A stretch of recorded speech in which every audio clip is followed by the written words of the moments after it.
一個喺四季酒店做咗10年嘅大廚，疫情衝擊飲食業，大酒店生意大不如前，佢竟然放下鍋鏟，轉行做斷肉生意，並非浪費手藝，只係睇穿行業嘅風浪。憑咁多年嘅經驗，對食材嘅執着，轉行做實在嘅生意。每一個廚師嘅夢想係成為有一間自己嘅餐廳啦，但係喺呢個行係咪真係咁容易開到間餐廳呢？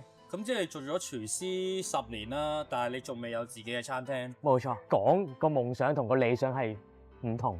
夢想就係話咩呢？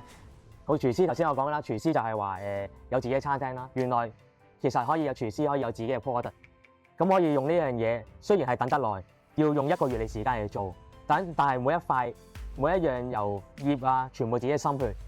咁做一個產品，其實可以話俾你聽可以做，其實你都可以做到一樣嘢，係你係得嘅。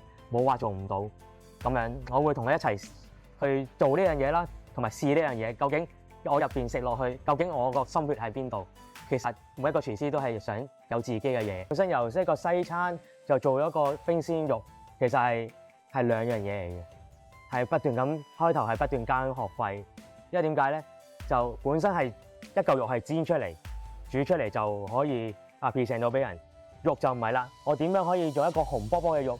係用最靚嘅狀態去顯示俾個客人去睇咧，呢樣嘅其實係仲難過我去煮，所以喺呢個我係其實花咗好唔少嘅功夫同埋時間去鑽研，就係想一個理念，就係話想將一個高級嘅食材係擺喺客嘅屋企嘅餐台嚟，而佢哋係好容易就煮到，係餐廳嘅質素，同啲客去再近距離。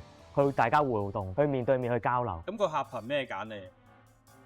憑我嘅經驗啦，大家嘅信任啦，咁樣去我嘅食物嘅質素啦。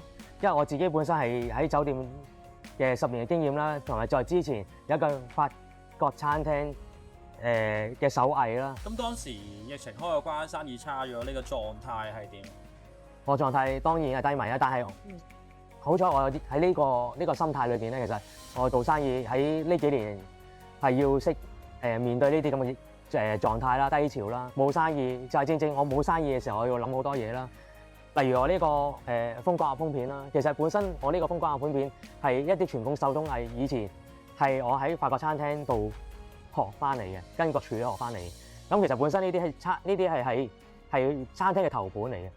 咁我有一次想試嘅咋本身，咁其實我係試俾啲客啦，俾啲客食，咁啊啲客好中意飲酒嘅，咁個 feedback 翻嚟，喂呢個樣嘢掂喎，咁跟住之後個客就話，不如你試下，但商會，不如你試下你做埋個包裝，去出去賣出去零售啊咁樣，咁就係透過商會啦，就俾咗好多意見啦 ，design 啊，全部都係透過個商會幫我一手一腳做到呢個產品。